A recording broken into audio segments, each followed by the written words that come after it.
नमस्कार साथियों, स्वागत है आप सभी एस्पिरेंट का इस आइकॉनिक एस्पिरेंट पे। साथी कैसे हैं आप लोग? आशा करता हूं कि सभी लोग अच्छे होंगे और अपने तैयारी को बहुत अच्छे ढंग से कर रहे होंगे।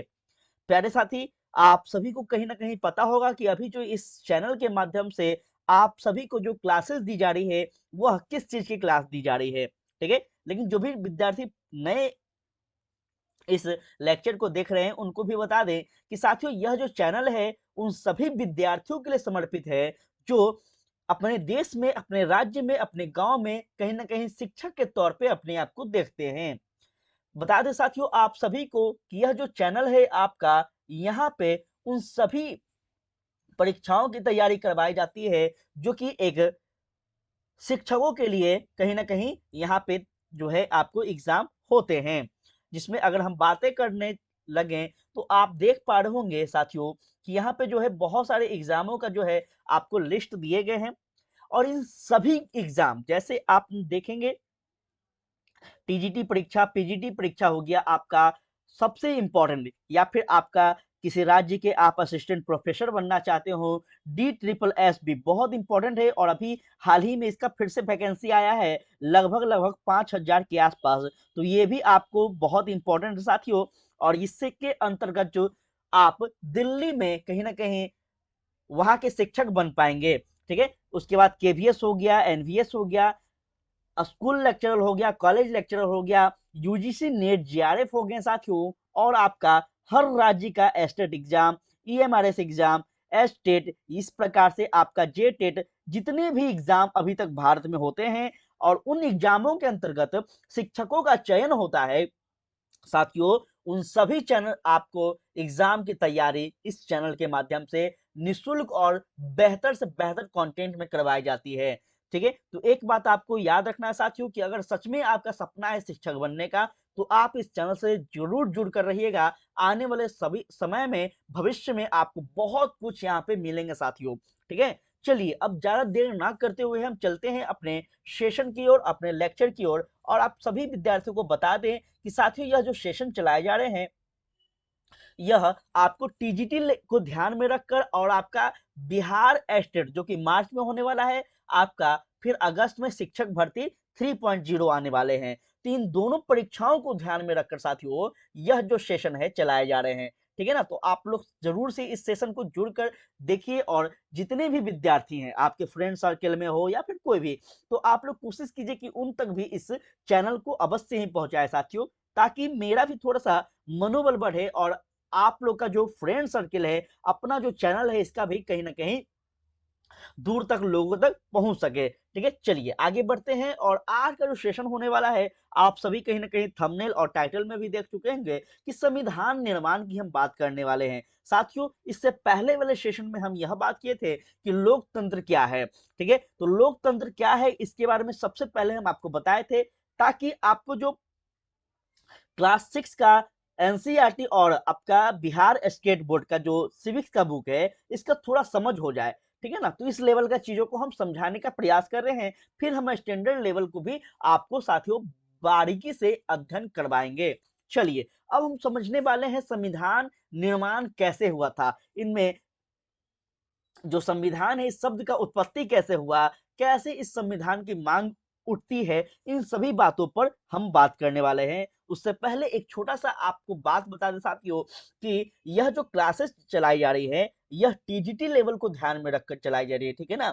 तो हम उतना ही इंफॉर्मेशन को कलेक्ट करेंगे जो कि हमारे लिए महत्वपूर्ण है, ठीक है। ज्यादा अगर डीपली हम लोग जाने लगेंगे तो फिर दिक्कत हो जाएगा आपको। इसलिए जो एग्जाम की हम तैयारी करवा रहे हैं या आप कर रहे हैं बस उतना ही आप लोग समझिएगा, ठीक है। जो भी मुझे लगेगा इंफॉर्मेशन कि आपको देना चाहिए वो अवश्य हाँ हम देते रहेंगे। चलिए अब आगे बढ़ते हैं, ध्यान से सुनिएगा, आज का सेशन बहुत ज्यादा इंपॉर्टेंट होने वाला है। सबसे पहले हम परिचय की बात करेंगे साथियों, संविधान के बारे में, इसका निर्माण कैसे हुआ, छोटा सा एक परिचय से हम शुरुआत करेंगे। यह क्लास 9th का बुक है इसलिए थोड़ा सा यहाँ पे आपको एग्जाम्पल ज्यादा देखने को मिलेंगे, ठीक है। तो सब कुछ ध्यान से समझेंगे और सुनेंगे बस। कहता है क्या यहाँ पे देखिएगा, थोड़ा कलर चेंज कर लेते हैं, एक सेकंड रुकिएगा, आप लोग ध्यान देंगे। कहता है साथियों परिचय में, पिछले अध्याय में हमने देखा लोकतंत्र में शासक लोग जो है ये मनमानी करने के लिए आजाद नहीं थे। बिल्कुल, हम जो कल का सेशन आपको अपलोड किए हैं चैनल पर, उसमें बहुत विस्तार से आपको लोकतंत्र के बारे में बताया है, बहुत विस्तार से। ठीक है ना? तो आप लोग कोशिश कीजिएगा उसको भी देखिएगा जो विद्यार्थी नहीं देखे हैं। कुछ बुनियादी नियम है जिसका पालन नागरिकों और सरकार दोनों को करना होता है, और इसे ही हम क्या कहते हैं साथियों, तो इस जो लिखे होते हैं ना, इस नियम को ही हम क्या कहते हैं, तो साथियों संविधान कहते हैं। क्लियर है ना? अभी सब कुछ समझेंगे बहुत अच्छे ढंग से। ठीक है, ध्यान से सुनिएगा। ऐसे भी नियमों का सम्मिलित रूप जो है संविधान कहलाता है। देश का सर्वोच्च कानून होने की हैसियत से संविधान जो है नागरिकों को अधिकार दिलाता है, सरकार की शक्ति की बात करता है तथा उसके कामकाज के तौर तरीके का भी निर्धारण करता है। कौन करता है? तो ये सारा का सारा कार्य हमारे संविधान करते हैं। ठीक है ना? तो ये सारे बात याद रखना है। इस अध्याय में हम लोकतंत्र के संवैधानिक स्वरूप पर कुछ बुनियादी सवाल उठाएंगे। साथ में हमें संविधान की जरूरत क्यों पड़ी इस पे भी हम बात करेंगे। संविधान कैसे बने यह भी हमारे लिए महत्वपूर्ण है, तो इसको भी जानेंगे। साथ में यह भी हम लोग जानेंगे साथियों कि उन्हें कौन बनाता है, किस तरीके से बनाता है। ये सारे के सारे बात आज कंफर्म हम लोग समझने वाले हैं। और आज ही आप यह भी समझ जाएंगे कि हमारे जीवन में संविधान क्यों महत्वपूर्ण है।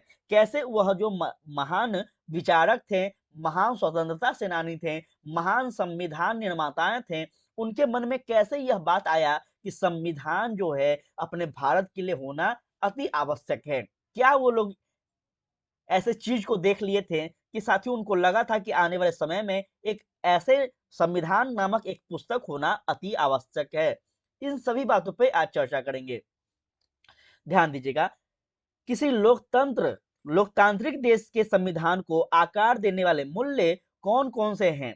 एक बार संविधान बन जाने के बाद क्या हम बाद में बदलती स्थिति के अनुरूप उसे बदलाव कर सकते हैं? तो ये भी हम लोग को समझना है कि क्या हम इस संविधान में जो कानून लिखे गए हैं, संविधान में जो बातें लिखी गई है, क्या इसमें बदलाव की संभावनाएं हैं या फिर नहीं है। ये सारे बात आज करने वाले हैं। चलिए थोड़ा और आगे बढ़े और अच्छे से समझते हैं। आज का सेशन जो है, जो भी विद्यार्थी ध्यान से सुन लिए, बहुत डिटेल में हम आपको बताएंगे। साथियों यह जो आपका क्लास होगा, यकीन मानिए क्लास 9 का ही बुक है, लेकिन आपको जो चीजें मिलने वाला है यह आपको यूपीएससी और बीपीएससी लेवल का मिलेगा। ठीक है ना? ऐसे ही नहीं कोई आयोग जो है यह एनसीईआरटी और स्टेट बोर्ड पढ़ने को कहता है, कुछ तो विशेषता होता होगा, इसलिए इसको कहा जाता है। आज आपको पता चलेगा इस बुक में क्या विशेषता है। हाल ही के दिनों में संविधान बनाने का एक उदाहरण जो है, यह हमें जो है दक्षिण अफ्रीका का देखने को मिलता है। दक्षिण अफ्रीका साथियों सबसे महत्वपूर्ण है, थोड़ा सा इसको आप लोग ध्यान में रखिएगा, क्योंकि सबसे जो पहली बार आपको देखने को मिलेगा अपने विश्व में सबसे पहली बार जो आपको असमानता, ठीक है ना, यह कहाँ मिलते हैं, तो आपको साथियों दक्षिण अफ्रीका में मिलते हैं।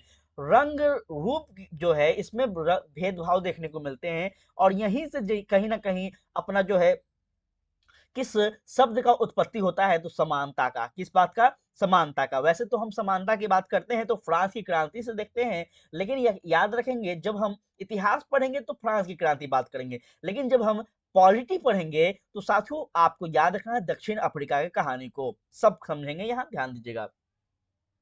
वहां क्या हुआ और कैसे हुआ, दक्षिण अफ्रीका के लोग ने किस तरह अपने संविधान निर्माण में काम को अंजाम दिया, हम इस अध्याय की शुरुआत में इस अनुभव पर गौर करेंगे। साथ में इसके बाद हम भारतीय संविधान के निर्माण और उसके पीछे मौलिक विचार मूल्यों की चर्चा करेंगे और देखेंगे कि यह जो किस तरह के नागरिक है कि जीवन और सरकार के अच्छे कामकाज के लिए बढ़िया ढांचा उपलब्ध करवाता है। मतलब हम साथियों पहले आपको यह बात करने वाले हैं कि दक्षिण अफ्रीका में क्या हुआ था, संविधान की मांग क्यों उत्पन्न हुई। ठीक है ना? फिर हम अपने भारत पे आएंगे और भारत के परिप्रेक्ष्य में हम देखेंगे कि भारतीय संविधान का जो निर्माण है इसके पीछे क्या मौलिक विचार रहा था, क्यों यहाँ के लोग जो हैं संविधान की बात किए। ये सारे बात देखेंगे और इसका असर कितने लोगों पर पड़ रहा है आज वास्तविक में, और सरकार जो है इनका क्या दायरा है, ये हम आज समझने वाले हैं। अगर आप सभी को सेशन अच्छा लगे तो एक छोटा सा प्यारा सा आप थंब कर और साथियों कमेंट बॉक्स में अवश्य ही बताएंगे, तभी हमें मजा आएगा कि आप लोग जो है हमारे द्वारा यह जो कंटेंट है इसको पसंद कर रहे हैं या फिर नहीं। ठीक है ना साथियों, थोड़ा सा आप लोग से विनती है कि कमेंट भी जरूर किया कीजिए अंतिम में, ताकि हमें पता चले आप सभी के विचारों को। देखिएगा, ये है नेशनल मंडेला, महत्वपूर्ण है, थोड़ा सा इनको ध्यान में रखिएगा, काफी महत्वपूर्ण व्यक्ति है यह। नेशनल मंडेला है और इनको साथियों दक्षिण अफ्रीका का क्या कहा जाता है, तो गांधी कहते हैं। बहुत इंपॉर्टेंट है, कभी क्वेश्चन आपसे पूछ ले कि दक्षिण अफ्रीका का गांधी किसको कहा गया है, तो इनको कहा गया साथियों, किनको, नेल्सन मंडेला को। क्या किए थे नेल्सन मंडेला कि उनको गांधी को उपाधि दी गई है दक्षिण अफ्रीका के। तो चलिए समझते हैं इनकी कहानी को और थोड़ा सा चीजों को ध्यान देंगे। सबसे पहले दक्षिण अफ्रीका में लोकतांत्रिक संविधान। क्या है यह लोकतांत्रिक संविधान, देखिएगा। अब दक्षिण अफ्रीका अपने लिए महत्वपूर्ण है, जो भी विद्यार्थी सुन रहे हैं देख रहे हैं उनसे रिक्वेस्ट है कि वो लोग अपना कॉपी और पेन लेकर बैठेंगे। ठीक है, यहीं से बहुत क्वेश्चन आपको पूछे जाएंगे बीपीएससी के द्वारा, या फिर हम कह ले आपको यूपीपीएससी के द्वारा। ठीक है, यूपी में आप टीचर बनने वाले हो, बिहार में बनने वाले हो, या फिर कहीं भी बनने वाले हो, तो साथियों आप बहुत सारे यहाँ से प्रश्न उठने वाले हैं। बस कॉपी पेन लेकर बैठिएगा, वैसे आपको पीडीएफ टेलीग्राम पे मिल जाएंगे। अब हम बात करेंगे, देखिएगा, मैंने गोरों के प्रभुत्व के खिलाफ संघर्ष किया है और मैंने ही अश्वेत, अश्वेत का मतलब क्या होता है साथियों, तो अश्वेत का मतलब होता है जो श्वेत लोग नहीं है, जो गोरे लोग नहीं है, ठीक है ना, सामले लोग कह ले या फिर हम काले लोग कह रहे, तो उसको ही अश्वेत कहा गया है। तो अश्वेत के प्रभुत्व का विरोध किया मैंने, एक ऐसे लोकतांत्रिक और स्वतंत्र समाज की कामना की है जिसमें सभी लोग जो है पूरे मेल जोल से साथ रहें और सबको समान अवसर उपलब्ध हो। मोस्ट इंपॉर्टेंट लाइन है, इसको जरूर आप लोग, इस वाले लाइन को जरूर आप लोग अंडरलाइन कीजिएगा। मैंने इसी आदर्श के लिए जीवित रहना और इसे पाना चाहता हूं, और अगर जरूरत पड़ी तो इस आदर्श के लिए मैं जान भी देने को तैयार हूं। यह कौन कह रहे हैं, तो साथियों यह आपका नेशनल मंडेला कह रहे हैं। ठीक है ना, तो बहुत बड़ा यह नाम है, आप लोग जरूर इनको याद रखेगा जब भी भारतीय संविधान को आप पढ़ें या फिर किसी भी देश के संविधान को पढ़ें। जब भी संविधान आपके मन में मस्तिष्क में आए तो इस व्यक्ति को अवश्य याद रखेंगे साथियों। यह नेशनल मंडेला का कथन था, ठीक है ना, जिन पर दक्षिण अफ्रीका के गोरों की सरकार ने देशद्रोह का मुकदमा भी चलाया था। उन्हें और 7 अन्य नेताओं को कब, तो 1964 में देश में रंग भेद के चलते चलने वाले शासन व्यवस्था का विरोध करने के लिए आजीवन कारावास की सजा दी थी। तो मोस्ट इंपोर्टेंट है, यह कब की बात है, तो 1964 की बात है। ठीक है ना, इसको जरूर आप लोग याद रखेंगे। अगले 28 वर्षों तक उन्हें दक्षिण अफ्रीका की सबसे भयावह जेल, जो कि कौन सा नाम है, तो आपको रोबेन द्वीप में कैद कर दिया गया था। और यह रोबेन द्वीप जो है दक्षिण अफ्रीका में एक भयानक जेल था। जिस प्रकार से आप भारतीय संविधान में समझ आएंगे, भारतीय इतिहास में आप पढ़ते हैं कि काला पानी का सजा होता था वो अंडमान निकोबार में, उसी प्रकार से आपको याद रखना है कि जो रोबेन द्वीप में जो यह जेल है, इसको भी उसी प्रकार से आपको याद रखना है। चलिए और आगे बढ़े। चलिए यहाँ ध्यान दीजिएगा, रंग भेद के खिलाफ संघर्ष जारी हो गया है। क्या है संघर्ष, देखते हैं अब कैसे हुआ। रंग भेद जो है यह नस्लीय भेद पर आधारित उस व्यवस्था का नाम है जो दक्षिण अफ्रीका में विशिष्ट तौर पर चलाई गई। ठीक है ना, तो कभी भी आपसे पूछ लिया जाए कि रंग भेद जो है क्या है, इससे आप क्या समझते हैं, तो रंग भेद साथियों वह भेदभाव है जिसमें नस्लीय भेदभाव पे आधारित होते हैं। जैसे अगर हम मानकर चले कि हम थोड़ा सा सांवले हैं, हम थोड़ा सा काले हैं, शायद आप गोरे होंगे, तो प्यारे साथी आप में और हम में कोई डिफरेंस नहीं है, बस किस चीज का डिफरेंस है, तो वह रंग का है। ठीक है ना, और इसी को कहा गया है क्या थी, तो साथियों रंग भेद का जो है आपको भेदभाव कहा गया है। ठीक है ना, चलिए। दक्षिण अफ्रीका पर यह व्यवस्था जो है यूरोप के गोरों लोगों ने ला दी थी। ठीक है, ये भी आपको याद रखना है। 17वीं और 18वीं सदी में व्यापार करने आई यूरोप की कंपनियों ने दक्षिण अफ्रीका को उसी तरह से हथियार और जोर जबरदस्ती से गुलाम बनाया जो भारत को बनाया था। हमने आपको शुरुआत में ही जब आपका यह जो आपका सीरीज है स्टार्ट किए थे, तभी हम आपको पढ़ाए थे क्या, तो भौगोलिक खोज। उसमें हम आपको सारा कहानी बताए थे किस प्रकार से यूरोप के अलग अलग देश से के जो लोग हैं यह पूरे विश्व में कहीं ना कहीं व्यापार के नाम पर फैल जाते हैं और उसको धीरे धीरे अपने वर्चस्व में ले लेते हैं, अपने अधिकारों में ले लेते हैं। ठीक है, इसी का जो है आपको देखने को मिलता है। शिकार भारत भी हुआ था, अमेरिका भी हुआ था, चाइना भी हुआ था, दक्षिण अफ्रीका तक हुआ था। पर भारत के से उलट काफी बड़ी संख्या में गोरे लोग जो हैं दक्षिण अफ्रीका में बस गए थे। उन्होंने अस्थायी शासन को अपने हाथों में ले लिया था। रंग भेद की राजनीति ने लोगों को उनकी चमड़ी के रंग के आधार पर बांट दिया था। ठीक है ना, तो ये आपको याद रखना है। अभी थोड़ा देर पहले हम आपको बताएं क्या, यही ना बताए हैं कि चमड़ी के आधार पर कुछ भी, दोनों व्यक्ति में जो है ना कोई डिफरेंस नहीं है। ठीक है, उसके पास भी दो आंखें, दो पैर है, दो कान है, सब कुछ है, मेरे पास भी है क्या डिफरेंस, तो सिर्फ रंग के आधार पर। ठीक है, तो ये याद रखना है। दक्षिण अफ्रीका के स्थानीय लोग जो है या चमड़ी का रंग जो है इनका काला था, जो कि आज भी आप वास्तविक में देखते होंगे। वेस्ट इंडीज के जो लोग हैं या फिर हम कह ले कोई भी लोग अफ्रीका के जो लोग हैं, ये लोग कौन है, तो साथियों ये लोग उसी क्षेत्र के लोग हैं ना।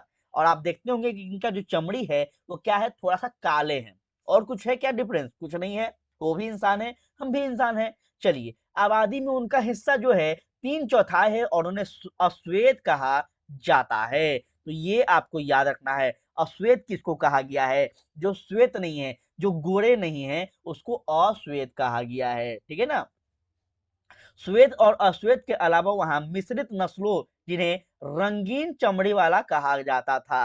अब आपसे कुछ क्वेश्चन पूछ देगा, रंगीन चमड़ी वाला, तो साथियों यह रंगीन चमड़ी का जो आपको एग्जाम्पल है, ये सबसे अच्छा उदाहरण जो है आपको कहाँ देखने को मिलेगा, तो प्यारे साथियों आपको भारत में देखने को मिलेगा। क्लियर है, भारत में आप देखेंगे कि जो रंगीन चमड़ी वाला है, जो मिश्रित लोग हैं, ये आपको देखने को मिलेगा। जैसे आप उत्तर में जाएंगे तो बहुत ज्यादा गोरे लोग मिलेंगे, आप दक्षिण में आएंगे तो थोड़ा आपको डीप मिलेंगे, आप मध्य में रहेंगे तो थोड़ा आपको सामले लोग मिलेंगे। जैसे हम बिहार की बात कर ले, यूपी की बात कर ले, तो यहाँ पे आपको गोरे लोग भी हैं, थोड़ा नरम लोग भी हैं।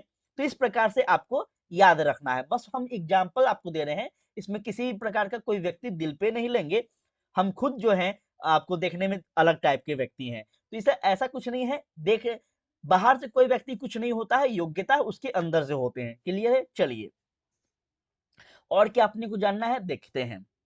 गोरे शासक गोरे के अलावा शेष सब को छोटा और नीचा मानता था, ये भी आपको याद रखना है। इन्हें वोट डालने का अधिकार भी नहीं था। तो देखिए कितना भेदभाव हो रहा है ना, उसी का देश है, उसी का राज्य है और उसी के साथ भेदभाव किया जा रहा है। तो क्या यहाँ पे क्रांति होगा कि नहीं होगा, आप बताइए। बिल्कुल होगा। ठीक है ना, हम आपको क्या बताए थे कि क्रांति साथियों तभी होता है जब कोई नियम होता है या फिर कानून जो है वो वर्षों से चले आ रहे होते हैं और तात्कालिक कारण जो है उसका एक क्रांति का रूप ले लेता है। रंग भेद की आपका शासकीय नीति अश्वेतों के लिए खास तौर पर क्या था, दमनकारी था। उन्हें गोरों की बस्ती में रहने बसने की इजाजत तक नहीं थी।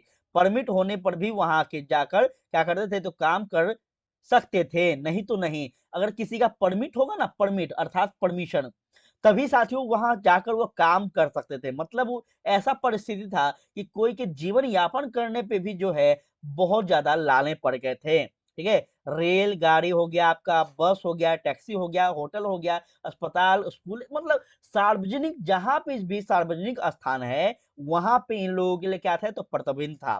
ठीक है ना, ये आपको याद रखना है। इससे पृथक्करण या फिर अलग अलग करने का इंतजाम कहा जाता था।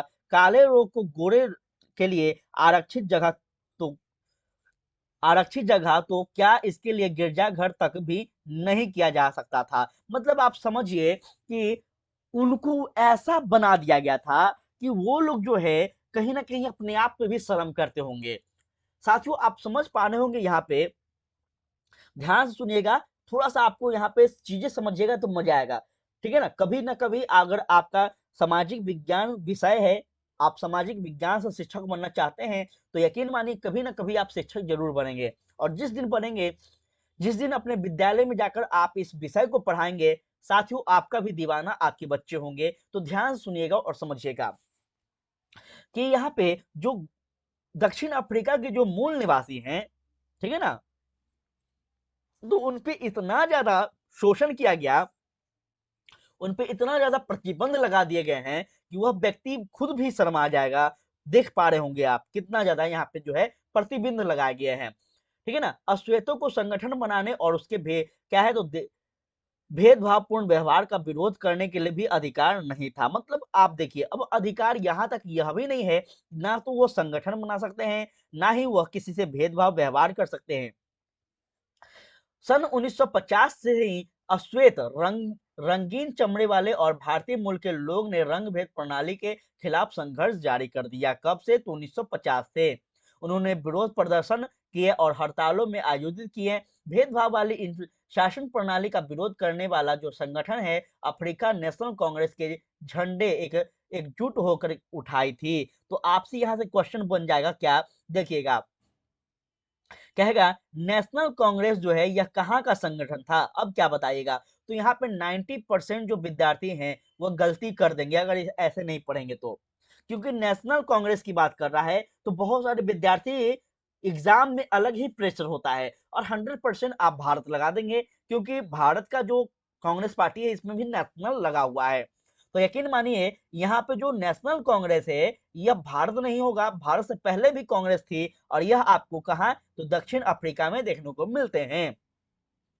इनमें कई मजदूर संगठन और कम्युनिटी पार्टी के शामिल थे, ठीक है ना। अनेक जो समझदार और संवेदनशील गोरे लोग जो है इसमें रंग भेद समाप्त करने के लिए आंदोलन में अफ्रीका नेशनल कांग्रेस के साथ खड़े होते हैं और साथ में इन्होंने संघर्ष के भी कुछ भूमिका निभाई थी। जैसे कि हम बात कर रहे हैं, देखिए गोरे लोग साथियों, यूरोपीय लोग जो है वो सभी लोग गलत नहीं थे, ठीक है। यह बात आपको याद रखना है कि कुछ ऐसे लोग जो कि संवेदनशील समझदार लोग थे, बुद्धिजीवी लोग थे, पढ़े लिखे लोग थे, वो लोग कहीं ना कहीं इस अफ्रीके वाले जो लोग हैं इनका दर्द समझें, इनके फीलिंग को समझें और इनके साथ कहीं ना कहीं साथियों वह आंदोलन में खड़े होते हैं और वो अपने देश के खिलाफ ही, अपने लोगों के खिलाफ ही कहीं ना कहीं संघर्ष कर रहे हैं। चलिए, अनेक देशों ने जो है इसका रंग भेद की निंदा भी की है और इस व्यवस्था के खिलाफ जो है आवाज उठाई है, लेकिन गोरी सरकार ने हजारों अश्वेत और रंगीन चमड़ी वाले लोगों का क्या किया तो हत्या तक करवा दिया। साथियों याद रखेंगे, ये सारे बात आपको बहुत इंपॉर्टेंट है। और देखिए ये सब चीज जब हम पढ़ते हैं ना तो सच में बताएं तो हम लोग को एक अलग चीज जानकारी मिलता है कि जो वास्तविक में अपना जो यह जीवन है, वास्तविक में जो अपने पास जो आसपास में जो राजनीतिक प्रणाली है ये ऐसे ही नहीं उत्पन्न हुए हैं, इसके लिए बहुत संघर्ष करने पड़े हैं। ये सब चीज आप जब पढ़ते हैं तो आपको पता चलता होगा। अब ध्यान दीजिएगा, यहाँ पे कुछ और भी बातें की गई है।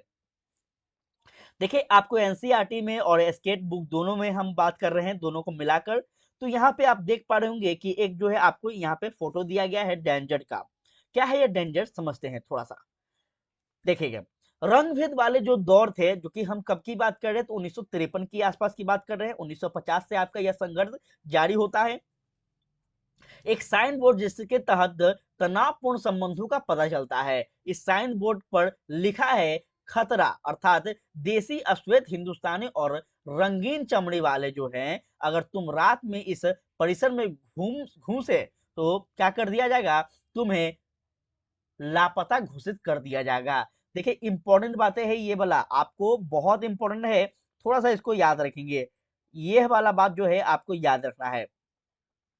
कह देगा डायरेक्ट आपसे, बीपीएससी हो या फिर कोई भी आयोग हो, डायरेक्ट आपसे पूछ देगा ये लाइन उठाकर कि यह जो बातें हैं कहाँ पे की गई थी, ठीक है ना। किस देश में जो है आपको रंग भेद के आधार पर जो है यह बातें हमें देखने को मिलता है। साथियों आप कहेंगे दक्षिण अफ्रीका में, ठीक है ना। यहाँ पे आप देख पा रहे होंगे ये बातें। चलिए आगे बढ़े, चलिए आगे बढ़ते हैं।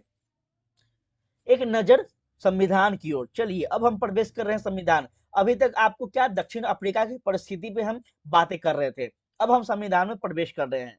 देखिएगा आप लोग, रंग भेद के खिलाफ जब संघर्ष और विरोध बढ़ता है गया तो सरकार को यह एहसास हो गया कि अब जो है आप क्या हो गया, तो अब वह जोर जबरदस्ती से अश्वेत पर अपना राज कायम नहीं कर सकती है। इसलिए गोरी सरकार ने अपनी नीतियों में बदलाव शुरू किया, भेदभाव वाले कानून को वापस ले लिया और इसी प्रणाली में आप देखेंगे कि राजनीतिक दलों पर लगा प्रतिबंध, मीडिया पर जो प्रतिबंध लगे थे ये सारे को हटा दिए जाते हैं। 28 वर्ष तक जेल में जो है कैद रहने के बाद नेल्सन मंडेला को आजाद कर दिया गया है। कब साथियों? तो 1964 में वह जो है जेल में गए हैं और जोड़ लीजिए 28 वर्ष बाद वह बाहर जेल से निकल रहे हैं।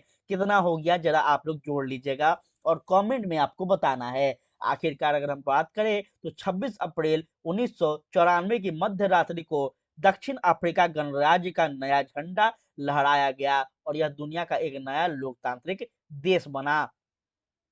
मोस्ट इंपोर्टेंट है ये वाला लाइन, आप लोग लिख लीजिएगा कहीं पे। आपसे पूछ देगा कि दक्षिण अफ्रीका जो है यह कब स्वतंत्र हुआ। हम आपको अभी तक 3 देश के बारे में बता चुके हैं। अमेरिका कब स्वतंत्र हुआ, कभी पूछ ले आपसे तो क्या बताइएगा? तो साथियों अमेरिका जो है आपको 1783 में, ठीक है ना। फ्रांस कब स्वतंत्र हुआ जरा बताएंगे कोई विद्यार्थी? तो आपको 1789 में। और उसके बाद आपको क्या है? तो अफ्रीका, यह कब स्वतंत्र हुआ? तो यह आपको 26 अप्रैल वर्ष 1994 में, ठीक है ना। तो इस प्रकार से सारे को आप लोग याद रखेंगे एक एक चीज। चलिए अब क्या है अपने को जानना, यहाँ देखते हैं। रंग भेद वाली शासन व्यवस्था समाप्त हो गई है और सभी नस्ल के लोग जो है मिलीजुली सरकार के गठन कर सकते थे। तो अर्थात अब जो है आपका लोकतंत्र जो है यहाँ पे क्या होगा साथियों? तो स्थापना की जाएगी लोकतंत्र का, ठीक है ना। सब लोग का यहाँ पे भागीदारी होगा और सभी का भागीदारी हो, इसी को तो हम लोकतंत्र कहते हैं। चलिए, नए लोकतांत्रिक दक्षिण अफ्रीका के उदय के साथ ही अश्वेत नेताओं के ने अश्वेत समाज से आग्रह किया कि सत्ता में रहते हुए गोरे लोग ने जो जुल्म किए हैं, ठीक है ना, उन्हें वे भूल जाए और गोरों को माफ कर दे। ये कौन बोल रहा है?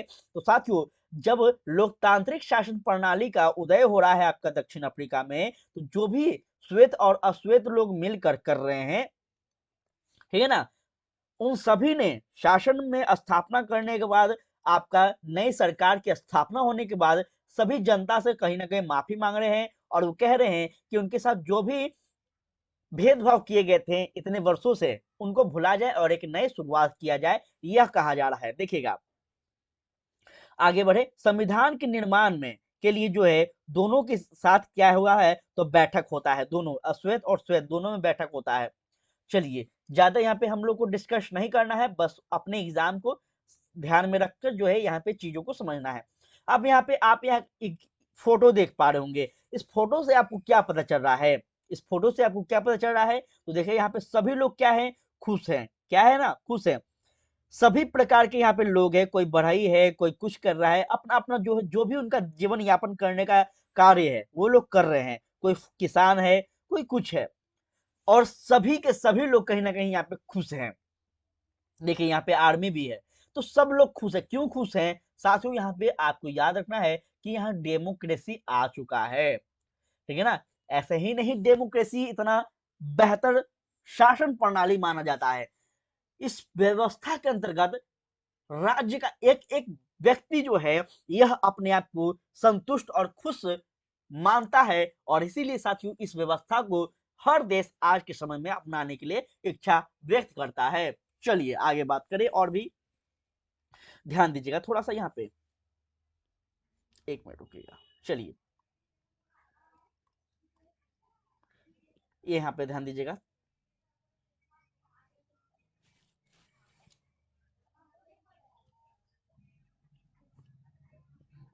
देखिए संविधान जो है, अफ्रीका के संविधान की प्रस्तावना ही क्या है? तो इस भावना को बहुत खूबसूरत ढंग से व्यक्त करती है, ठीक है ना। तो इसको थोड़ा सा आपको याद रखना है, अफ्रीका के संविधान की जो प्रस्तावना है इसी बात को व्यक्त कर रही है।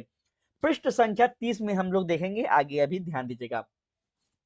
दक्षिण अफ्रीका संविधान से दुनिया भर में लोकतांत्रिक लोग की प्रेरणा लेते हैं। 1994 तक जो है जिस देश की दुनिया भर में अलोकतांत्रिक तौर तरीके के लिए जो है निंदा की जाती थी, आज उसे लोकतंत्र के मॉडल के रूप में देखा जाता है।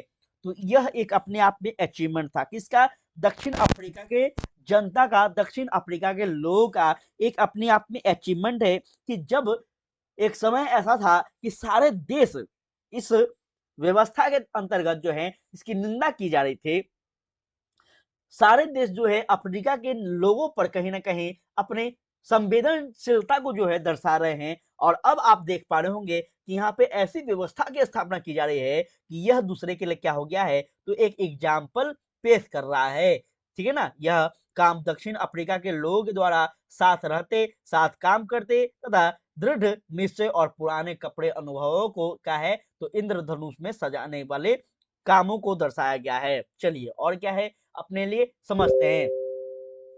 एक बात आप लोग याद रखेंगे साथियों, यह जो क्लासेस चलाई जा रही है ये बहुत इंपॉर्टेंट चलाई जा रही है, और इस चीज को अगर आप ध्यान पूर्वक बार बार लगातार अगर सुन लिए ना, तो यकीन मानिए आप सिर्फ एग्जाम निकाल नहीं पाएंगे, आपका जो मस्तिष्क है, आपका जो सोचने और समझने का जो तरीका है, ये भी अलग बदलाव होगा साथियों। यकीन मानिए ये आप कर कर देखेगा। चलिए एक बार फिर हम अगर बात करें नेल्सन मंडेला के बारे में, तो थोड़ा सा ध्यान दीजिएगा कि नेल्सन मंडेला 2 वर्षों की चर्चा और बहस के बाद उन्होंने जो संविधान बनाया, वे अच्छा संविधान दुनिया में कभी नहीं बना था। देखिए बहुत इंपॉर्टेंट है, इसमें नेल्सन मंडेला को ऐसे ही नहीं गांधी का दर्जा दिया गया है। इन्हों के द्वारा जो 2 वर्षों तक चर्चा परिचर्चा करने के बाद, वहां के लोगों के साथ बहस करने के बाद, तरह तरह के उठा पटक के बाद जो है साथियों, यह संविधान का निर्माण हो रहा है। और इस संविधान जो है आपको याद रखना है, यह क्या है, तो यह संविधान जो है दुनिया में कभी नहीं बना था ऐसा संविधान, ऐसा बताया जा रहा है। इस संविधान में नागरिक को जितने व्यापक अधिकार दिए गए हैं, उतने दुनिया के किसी संविधान में नहीं दिए गए हैं। साथ में ही आपको यह भी याद रखना है कि उन्होंने यह फैसला भी किया कि मुश्किल मामलों के समाधान की कोशिश में किसी को भी अलग नहीं किया जाएगा, और ना ही किसी को बुरा या फिर दुष्ट मानकर वर्ताव भी किया जाएगा। तो यहाँ पे हर प्रकार के सभी व्यक्तियों की जो है सोच की जा रही है, उनके बारे में सोचा जा रहा है, इस बात पर ही सहमति बनी है। फिर पहले पहले जो था, पहले क्या था, तो पहले जिसे चाहते थे वो कुछ किया जाता था, लेकिन अब जो है यह समस्या के समाधान में सबसे भागीदारी होगी। ठीक है ना, जैसे पहले अब क्या होता था कि पहले जिस व्यक्ति पे जो चाहते थे लोग कर सकते थे, लेकिन अब नहीं। अब किसका शासन होगा, आप कानून का शासन होगा। और इसमें जो है आप चाहकर भी किसी भी प्रकार से किसी व्यक्ति को कुछ नहीं बोल सकते हैं, कुछ कर नहीं सकते हैं।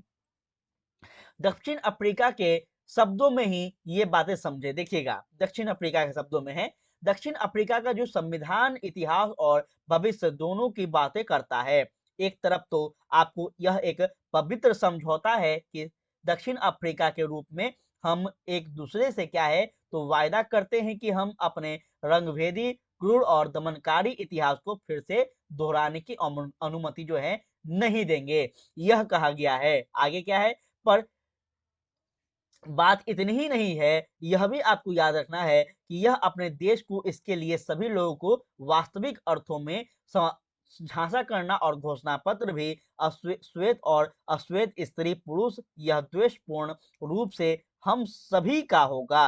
मतलब वहां पे कहा जा रहा है कि देखिएगा, कहने का तात्पर्य वहां पे है, दक्षिण अफ्रीका के जो संविधान है, इसमें कहने का जो आपका तात्पर्य है क्या है, यहाँ पे कहा जा रहा है कि हर व्यक्ति के द्वारा यह घोषणा किया जाएगा, हर व्यक्ति के द्वारा जो है यहाँ पे शपथ लिए जाएंगे कि श्वेत हो या फिर अश्वेत हो, स्त्री हो या फिर पुरुष हो, बच्चे हुए फिर आपके बूढ़े हो, किसी प्रकार का कोई भी नागरिक किसी के साथ जो है आपको पूर्ण रूप से दुर्व्यवहार नहीं किए जाएंगे, उनके साथ किसी प्रकार से भेदभाव नहीं किए जाएंगे।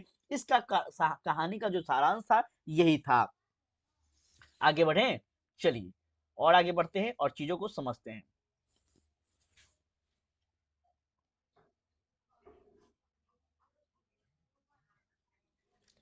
चलिएगा ध्यान दीजिएगा, हमें संविधान की जरूरत क्यों पड़ी। अब मोस्ट इंपोर्टेंट यहाँ पे है आपके सामने, तो यहाँ पे आप लोग देखिए, कह रहा है बहुत ज्यादा इंपॉर्टेंट यहाँ पे आपका जो है, यहाँ पे लाइनें दी गई है, हमें जो संविधान की क्यों जरूरत पड़ी। हम शुरुआत में ही आपको बताए थे कि हम आज जो है सब कुछ चर्चा करेंगे।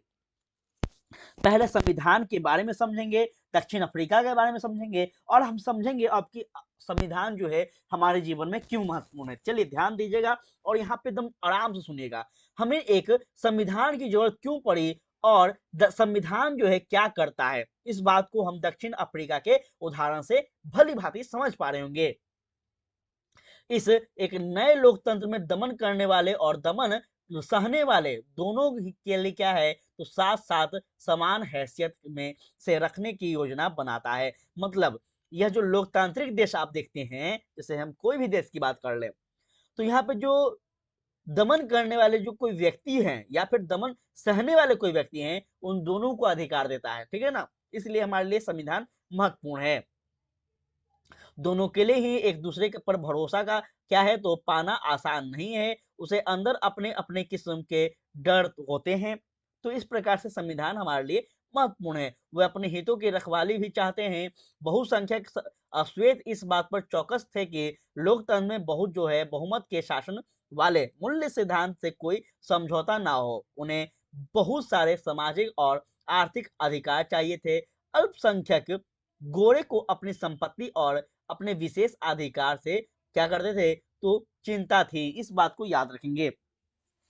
देखिए हुआ क्या था, शुरुआत में तो जो गोरे लोग थे उनका सब कुछ शासन था, ठीक है ना, सब शासन था, जैसा चाहेंगे वही होगा। लेकिन जब संविधान का निर्माण हुआ, जब लोकतांत्रिक देशों का निर्माण हुआ साथियों, तब यहाँ पे जनता का शासन आ गया। और जब जनता का शासन आ गया तो टेंशन में कौन आ गए, तो ये यूरोपीय लोग आ गए, गोरे लोग आ गए। क्यों आ गए, क्योंकि जब जनता का शासन हो गया तो यहाँ के मूल निवासी का शासन हो गया। और यह जो गोरे लोग थे अब टेंशन में आ गए कि हम जो है अल्पसंख्यक है, मतलब हम जो है मुट्ठी भर लोग हैं, और हो सकता है कि अब जो हम लोग इसके साथ किए थे ये अब हमारे साथ ना कर दें। इस बात को गारंटी कौन देता है, तो संविधान देता है। इसलिए संविधान हमारे लिए महत्वपूर्ण है कि ना ही हमारे साथ गलत होगा, ना हम किसी और के साथ गलत करेंगे। इसका गारंटी हमें संविधान ही देता है साथियों, याद रखेंगे। लंबे समय तक चली आ रही बातचीत के बाद दोनों पर समझौता का रास्ता अपनाने को तैयार होते हैं। गोरे लोग बहुमत के शासन का सिद्धांत और एक व्यक्ति एक वोट को मान गए हैं। तो ये भी आपको याद रखना है। क्या याद रखना है, एक व्यक्ति एक वोट मोस्ट इंपॉर्टेंट है, ठीक है ना। ये वाला लाइन आप लोग याद रखेंगे, ठीक है। ये आपको सबसे शुरुआत में दक्षिण अफ्रीका में देखने को मिल रहा है। एक वे गरीब लोग और मजदूर के कुछ बुनियादी अधिकार पर भी सहमत हुए। अश्वेत लोग भी इस बात पर सहमत हुए कि सिर्फ बहुमत के आधार पर जो है सारे फैसले नहीं होंगे, ठीक है ना। वे इस बात पर भी सहमत हुए कि बहुमत के जरिए अश्वेत लोग जो है अल्पसंख्यक गोरे की जमीन ज्यादातर पर क्या होगा, कब्जा नहीं करेंगे। मतलब कहने का तात्पर्य है यहाँ पे जो है आपको बहुमत के आधार पर जो है हर चीज क्या होगा साथियों, तो सहमत नहीं होंगे। इस प्रकार से आपको जैसे बहुमत क्या होता है, तो बहुमत उसका होता है जो कि सबसे ज्यादा लोग हैं, ठीक है ना, सबसे ज्यादा जो संख्या में लोग हैं उसी का ना बहुमत शामिल होगा। तो यहाँ पे साथियों जब हम देखेंगे अफ्रीका की बात कर ले या फिर हम आपका भारत की बात कर ले, अमेरिका की बात कर ले, किसी भी देश का, तो यहाँ के जो मूल निवासी है तो यही लोग कहीं ना कहीं इससे ज्यादा होंगे। तो कहीं ना कहीं यहाँ पे जो मूल निवासी हैं इसी का संविधान होगा, इसी का कानून होगा, इसी का नियम होगा। तो इसलिए बातें यहाँ पे समझौता जो की जा रही है इसमें कहा जा रहा है कि जो बातें होगा वह किसी प्रकार से बहुमत के आधार पर फैसले नहीं होंगे। हर फैसले जो होंगे यह बहुमत के आधार पर नहीं होंगे। कुछ फैसले ऐसे भी होंगे जो कि दोनों पक्ष जो हैं आपस में बैठकर सही और गलत चीजों को देखकर फिर आपके जो है डिसीजन यहाँ पे करेंगे। चलिएगा आगे बढ़े, देखते हैं आगे। यहाँ पे देखिएगा अब कुछ अपने भारत के बारे में है, तो यहाँ पे थोड़ा सा अपने भारत के बारे में समझते हैं। देखिएगा यहाँ पे नहीं है अपने भारत के बारे में। चलिए यहाँ पे देखते हैं अब अपने भारत की पक्ष में। संविधान जो है संविधान लिखित नियमों की एक ऐसी किताब है जिसे किसी देश में रहने वाले सभी लोगों की सामूहिक रूप मानते हैं। मोस्ट इंपोर्टेंट है ये लाइन। आप सभी विद्यार्थियों से रिक्वेस्ट होगा कि इसको थोड़ा अंडरलाइन या फिर नोट डाउन कर लीजिए। आपसे राह चलते भी कोई पूछ दे कि संविधान किसे कहते हैं, आप एक शिक्षक बनने वाले हैं और वो भी आप सामाजिक विज्ञान के शिक्षक बनने वाले हैं, आप पॉलिटिकल साइंस के शिक्षक बनने वाले हैं, तो साथियों आपको ये इतना पता होना चाहिए संविधान क्या है। जब आप बच्चों के सामने बात करें, जब आप बच्चों के सामने बोलें, तो उन बच्चों में भी एक अलग सा ऊर्जा होना चाहिए कि हमारा संविधान कितना महत्वपूर्ण है, हमारा संविधान क्या है। तो याद रखेंगे साथियों, संविधान लिखित नियमों की एक ऐसी हम कह ले किताब है जिसे किसी देश में रहने वाले सभी कानून का क्या होता है, सभी लोगों का सामूहिक रूप होते हैं।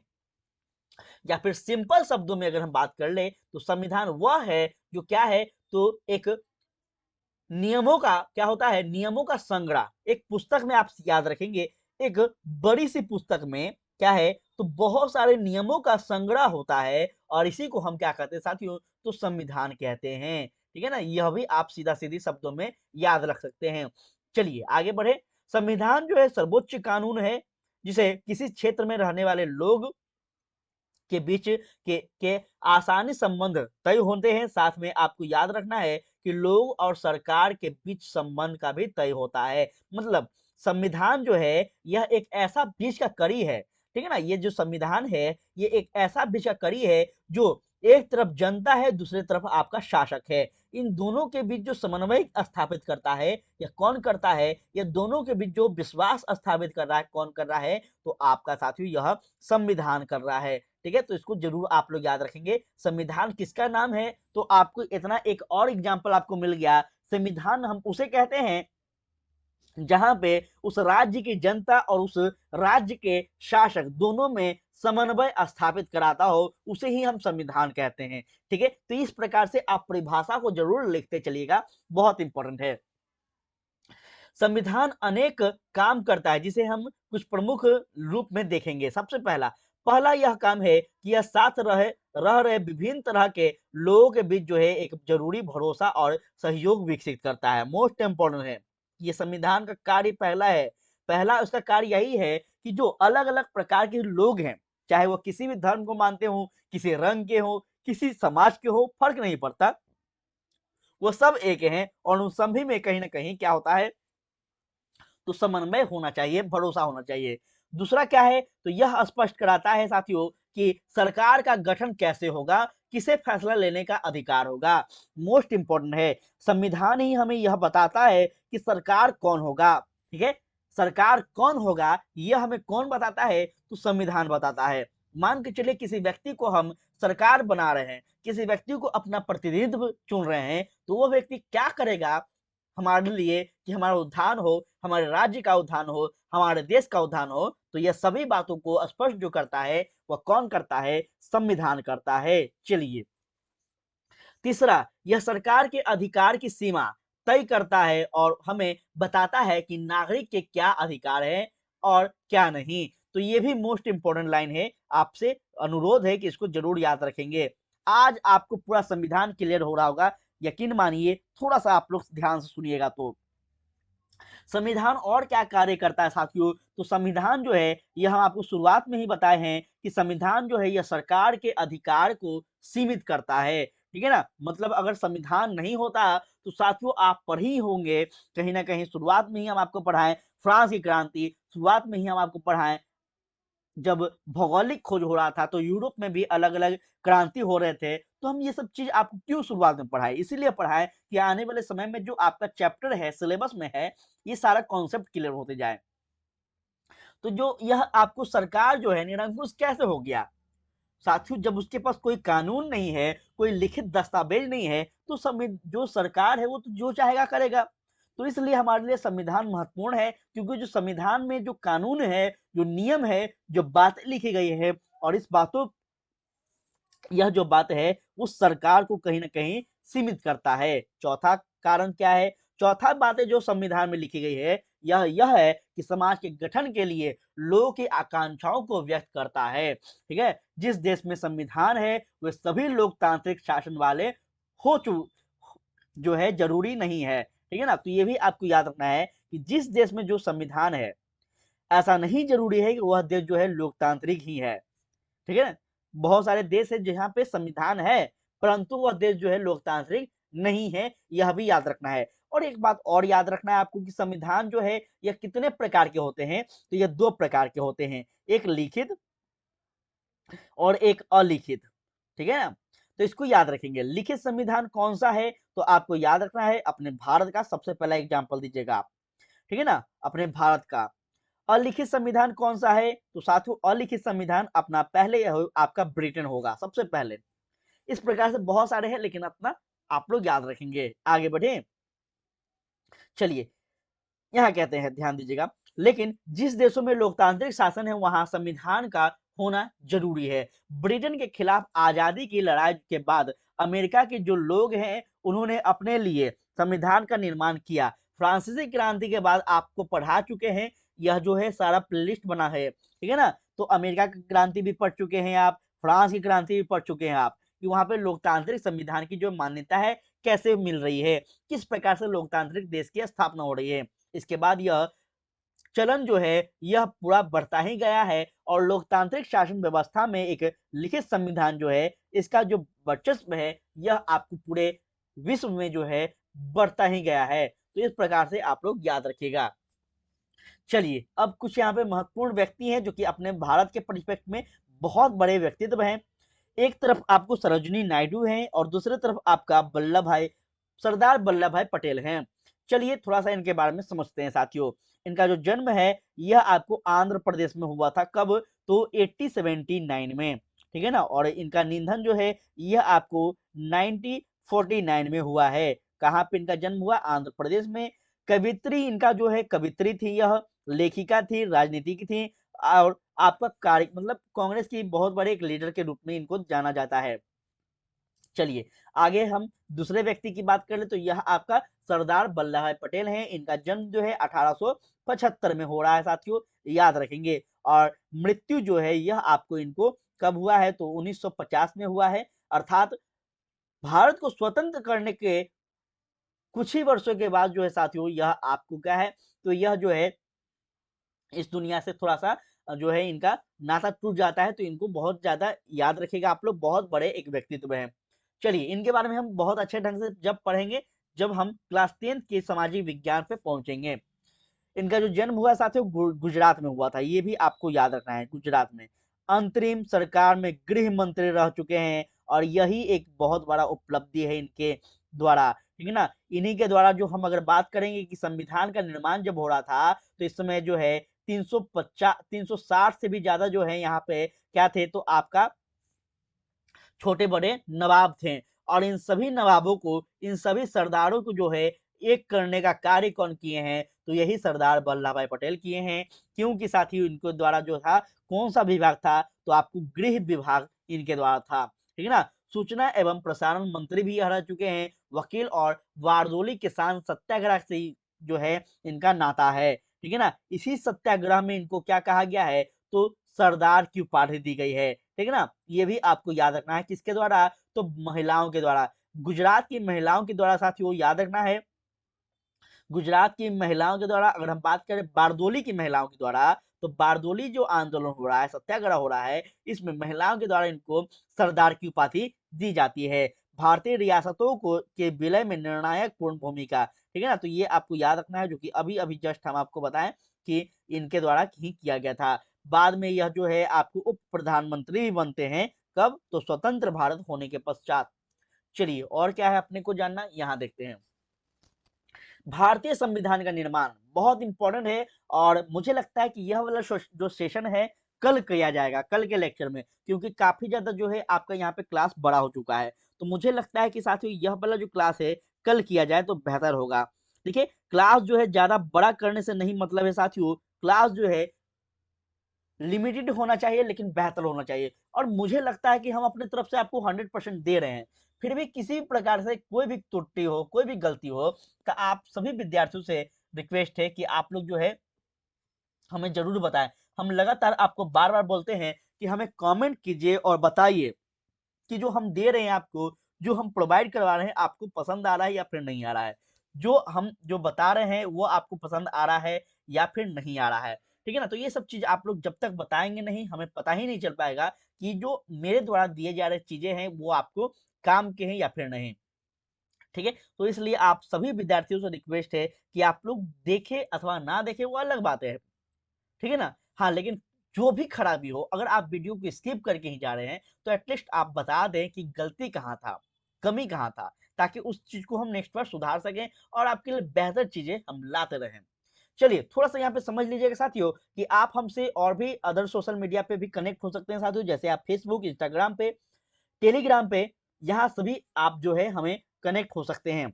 किस लिए? तो आप लेटेस्ट अपडेट के लिए, एग्जाम नोटिफिकेशन के लिए, स्टडी मटेरियल के लिए, क्लास के अपडेट के लिए और हमसे बातें करने के लिए। तो इस प्रकार से छोटे मोटे कामों के लिए भी आप हमें अदर सोशल मीडिया जो प्लेटफॉर्म है यहाँ पे हमसे संपर्क कर सकते हैं, यहाँ पे हमें फॉलो कर सकते हैं। क्लास कैसा रहा? आप सभी विद्यार्थियों से रिक्वेस्ट है फिर से कि आप लोग जरूर बताएंगे। अगर अच्छा लगा हो तो साथियों आपसे रिक्वेस्ट है कि आप थोड़ा सा सेशन को शेयर करते चलिएगा। देखिए सेशन को शेयर करिएगा साथियों, तभी हमें मजा भी आएगा, तभी हम आपके लिए निःशुल्क, यकीन मानिए बड़ा से बड़ा कोचिंग सेंटर, हम नाम नहीं लेंगे, आपको ऐसा प्रोवाइड नहीं करवाएगा।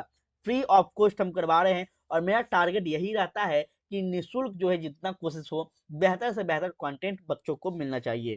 ठीक है, तो साथियों आज के लिए इतना ही। कैसा रहा आप लोग जरूर बताइएगा। आप सभी साथियों को जय हिंद, जय भारत।